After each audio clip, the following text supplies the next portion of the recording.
Hi, good morning everybody. So today in this video we will take our chapter further ahead. The chapter name is how, when and where. Okay, so as you all know that in the previous video we have discussed about how, when and where with examples, and now we will discuss about the importance of dates as some of the main aspects and facts I have discussed in the previous videos. So now we will take up with the importance of dates further ahead. So let's start. All such historical questions refers us back to notions of time, but time does not have to be always precisely dated in terms of a particular year or a month. Sometimes it is actually incorrect to fix precise dates to processes that happen over a period of time. People in India did not begin drinking tea one fine day, they developed a taste for it over time. There can be no one clear date as for a process such as this. Similarly, we cannot fix one single date on which British rule was established, or the national movement started, or changes took place within the economy and society. All these things happened over a stretch of time. We can only refer to a span of time and approximate period over which particular changes became visible. Okay, so now the paragraph says better, like in India and in all over the world there are some of the dates that are fixed, like the incident that took place and have been recorded exactly with the same date and day. But there are some of the dates that are not appropriate, means that they are not actual dates. Okay, like for example, if we say we don't know the exact date when the English people came to India, or when or from which date and day the British East India started ruling the country, but like we know approximate date, we know that the English East India Company started governing or ruling India in the 18th century, or we can say nearby the mid of the 18th century. Okay, now we don't know when the Portuguese came to India, or the Spanish, the Russian, or the all over the explorer visited and invaded India, but we do know their century period, like in the 16th century, in the 17th century, in the 18th century, in the 19th century also. Okay, now so like if we take an example also for a date to be approximate, better we cannot fix the time, like if we say that the Indian people don't know the exact date from where they started drinking tea. Okay, अब बेटा ये तो किसी को याद नहीं होगा ना कि हमने भाई मिल्क सबसे पहले कब पिया था, पानी सबसे पहले कब पिया था, हमने चाय बनानी कब सीखी थी. Okay, and from where these things originated. Okay, and when they have originated. So only we know that they are originated with the developmental of life. Okay, so these things have been originated with the development of people and their livelihood. Okay, so sometimes it becomes necessary to understand the concept or the related time period rather than to remember the exact date. Like we say in the late 19th century, the struggle for independence was started. Okay, we all know that the first revolt for the struggle movement was 13 May 1857, and it was started in the Meerut Chowni. Okay, so we know the exact date also, and we know the appropriate century also. Okay, but we don't know about the later time period after 13 May 1857, as this revolt was put down by the Britishers, as they have weapons and they have their large standing army, and so that's why they put down this revolt. But after that, with the rise of time, people's get to know about the importance of independence, about the freedom and about their rights, but we don't know about on which date and which day what they did. So we all know about a particular century or a particular time. Okay, so now there can be no one clear date for a process such as this, और ऐसे process के लिए, ऐसे administrations के लिए जब जहाँ पे जो काम होते थे उनके लिए कोई प्रॉपर डेट नहीं है. Okay, similarly we can not fix one single date on which British rule was established. Okay, हम ये भी नहीं बता सकते कि भाई एग्जैक्टली सेम दिन कौन से दिन पे ब्रिटिश रूल भारत में स्टार्ट हो गया था. ओके, नाउ और the national movement started or changes took place within the economy and society. Okay beta, so like if you talk about our social life, our political life, our religious life and our economic life of our society, of our country, we don't know the exact dates from where the development in all these four sectors started, but we know one thing, that is they are being started with the rise of development process in India after independence, and some of the main factors and characteristics in the social and religious life they have been developing since the last past centuries. वो तो बेटा बहुत पहले centuries से चले आ रहे हैं. We all know that in our Hindu religion, in our Muslim religion, in our Christian religion and in our Sikh religion, they have their own cultures, they have their own traditions, belief, values, moral etiquettes, and they have their own definition of their culture. And from where did they get? They get all from their ancestors. Okay, so now like this, that these things do not have a particular date or time, but they have a particular phase, they have a particular century to know about from where they have been originated. Okay beta, so like this we can calculate about the economy and political scenario of our society and nation, that they have been developing since the late 19th century and in 20th century also, and in 21st century also they are doing well. Okay, like if we take an example, I shall tell you the social, political and economic sector of India in ancient history was started by the Britishers only beta. Okay, like the Britishers, the Portuguese, the Spanish who invaded India for trade and commerce, they bring with them the money, the definition of market, how to set up market, how to exchange the goods and services with the time, and how to start trade and business with other neighboring countries also.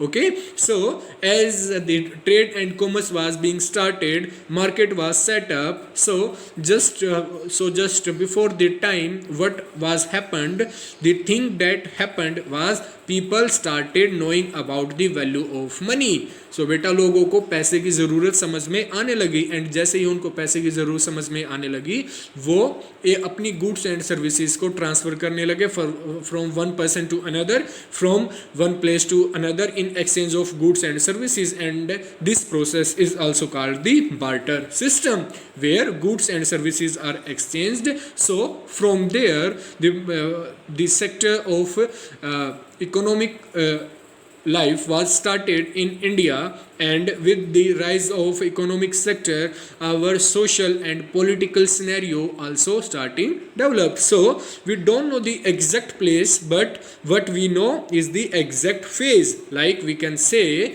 the independence, the fight for independence was started in the late 19th century. The social, economical and religious life were started in the late ancient centuries, and they have been since rising day by day. Okay, I hope the concept of this paragraph is very much clear to you. Now we can only refer to a span of time and approximate period over which particular changes became visible. And what we are doing now, we take a particular period of time where जहाँ पे बदलाव आज भी देखे जाते हैं और वो बदलाव हिस्ट्री में भी रिकॉर्ड किए जाते हैं कि for example what had happened yesterday and what is going to be happen today. So the difference between yesterday and today will be count in history as a difference in change, कि बदलाव में क्या अंतर आया उसको भी हम किस में मेजर करेंगे बेटा, हिस्ट्री में, और with a particular phase or in a particular century. Okay, so now let's start the second paragraph. Why then do we continue to associate history with a string of dates? This association has a reason. There was a time when history was an account of battle and big events. It was about rulers and their policies. Historians wrote about the year of a king was crowned, the year he married, the year he had a child, the year he fought a particular war, the year he died, and the year the next ruler succeeded to the throne. For events such as these, specific dates can be determined, and in histories such as these, debates about dates continue to be important. Okay, so now my dear students, let me tell you a question that then अगर इतना सब कुछ है कि हमें कुछ dates और कुछ तारीखें याद नहीं हैं, हम उनको अप्रोक्सीमेट लेके चलते हैं, बट इतना सब कुछ होने के बाद भी हम फिर भी जो हमारी इतिहास है, जो हमारी हिस्ट्री है, उसको तारीखों के धागों में क्यों बांधे रखते हैं, क्यों उसको तारीखों के धागों में जोड़े रखते हैं? Because the association has a reason, इसके लिए एक कारण है, और वो कारण ये है कि there was a time when historian was wrote about the king and his kingdom, about his administration policies, about his social, religious, political, economic life, and about his married life, and about the wars that he had fought in his entire life. And beta, you all know that in the early centuries, in the Mughal period, okay, in the Mauryan dynasty, in the British East India Company, and many years before, in the kingdoms of great rulers, they have a minister in the council, in the cabinet, that who knows how to read and write, and his hobby was to write about all the administration policies of the king and the kingdom for the rise of nation and for the rise of the king. And उसको हम क्या कहते थे? दरबारी कवि. Okay, he was called the poet of the kingdom, and he wrote for the king and the people living in the kingdom. Okay, so from there we are able to know about the kingdoms, about the rulers, about their married life, about their administration processes. Like अगर वहाँ पे दरबारी कवि नहीं होते बेटा, वो पुस्तक नहीं लिखते, तो हमें कैसे पता चलता कि क्या हुआ था, कैसे हुआ था, कब हुआ था? Like if I take an example of the Mughal empire, I hope you have read the name of Gulbadan Begum. Gulbadan Begum wrote Humayun-Nama, a book called Humayun-Nama, and in the Humayun-Nama she has discussed the early life of King Humayun, the young age of Humayun, the king age of Humayun, and the old age of Humayun. And she has wrote all about her social life, political life, his thinking process, thought process, as in ideals, views, thoughts, beliefs for his religion, for his own people, and how he fought wars, how many wars. So everything she has discussed in a book. And today if we start reading Humayun-Nama, then we are very much familiar with the concept of the Mughal king Humayun. So बेटा, यही दरबारी कवि हैं जिन्होंने अपने राजाओं और अपने साम्राज्य के बारे में किताबें लिखी हैं, पुस्तकें लिखी हैं जो आज भी हमारे साथ में हमारी लाइब्रेरीज में मिलती हैं, और उन्हें जब हम रीड करते हैं so we can clearly see the facts, the actual facts with dates कि हाँ भाई इस तारीख को ये युद्ध लड़ा गया था, इस तारीख को ये राजा बना था, इस तारीख को इसकी शादी हुई थी, इस तारीख को इसकी मृत्यु हुई थी. Okay, so with all these facts the dates carry an equal importance in a ruler life. Okay beta, so now for events such as these specific dates can be determined, and in history such as these debates about dates continue to be important. और फिर इसीलिए कि जब हम किसी एक बड़े ruler को, बड़े एम्परर को पढ़ते हैं, उसके बारे में, उसकी लाइफ, उसकी किंगडम, पॉलिसीज़ के बारे में पढ़ते हैं, तो बेटा डेट्स भी उतनी ही ज़्यादा इम्पोर्टेंट हो जाती हैं, क्योंकि डेट्स ही हमें ये एक्चुअल बताती हैं कि उस दिन ये हुआ था, उस दिन ये घटना घटित हुई थी. Okay, for example, how do we know that we got independence on 15th August 1947? Because it is written in the Constitution of India and in the history textbooks also that on 15th August 1947 we got independence, and Lord Mountbatten, who was the last Governor General of India, he signed on the partition of Pakistan and India at 11:59 am, PM, and at 12 am the India got independence and Pakistan also got independence from India. The partition of two parts got divided into two different nations. So on 14th August 1947 Pakistan celebrates its Independence Day, and on 15th August 1947 we celebrate our Independence Day. So I hope the importance of date is clear to you. Now, as you have seen in the history textbooks of the past 2 years, historians now write about a host of other issues and other questions.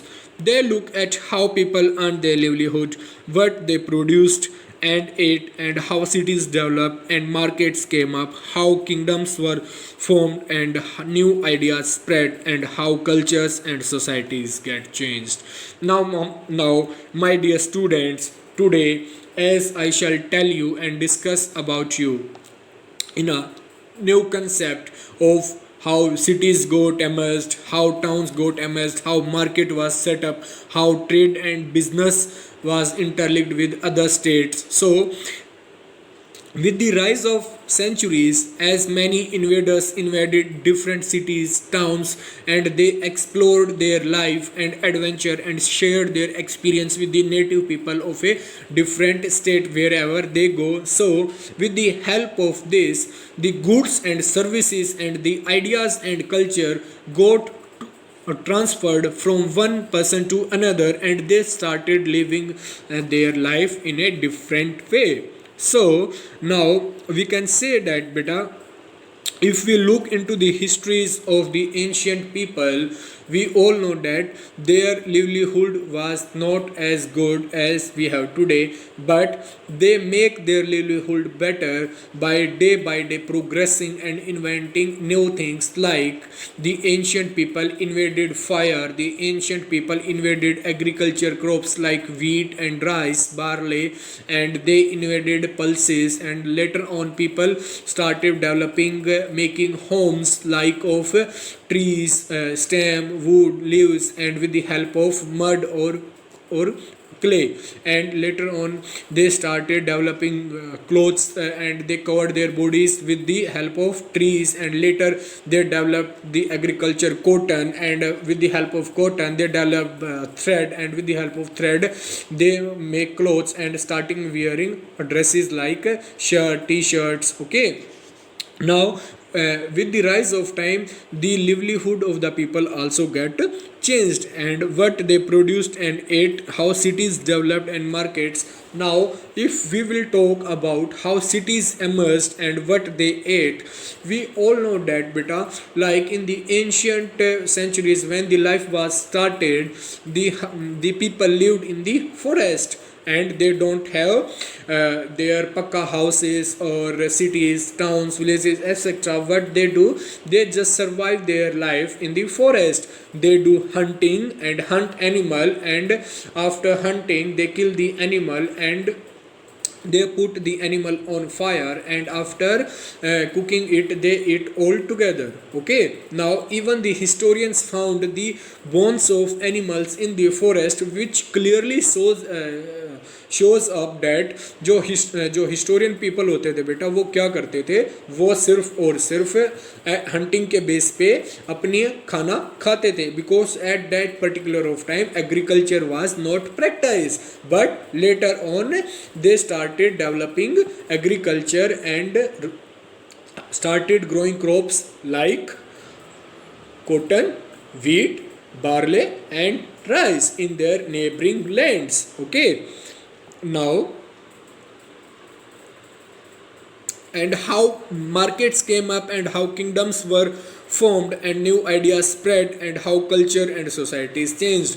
As I told you earlier also, these things developed with the coming of new people to a new town.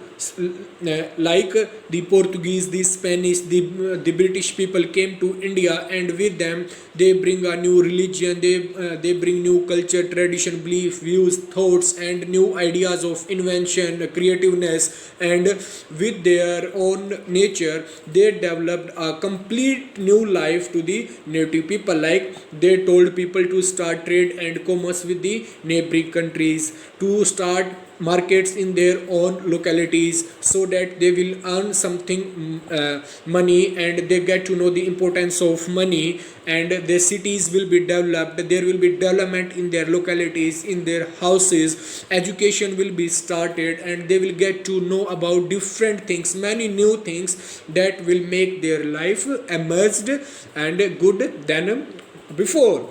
Okay, so in this way societies changed, and the societies get changed only by the inventions and creativeness of new peoples, of the strangers that came from one native place to another. For example, English people invaded India in the 19th century, and they started trading and building businesses in our country. So I hope these three paragraphs are very much clear to you, and now in the next video we shall discuss it further more. Thank you.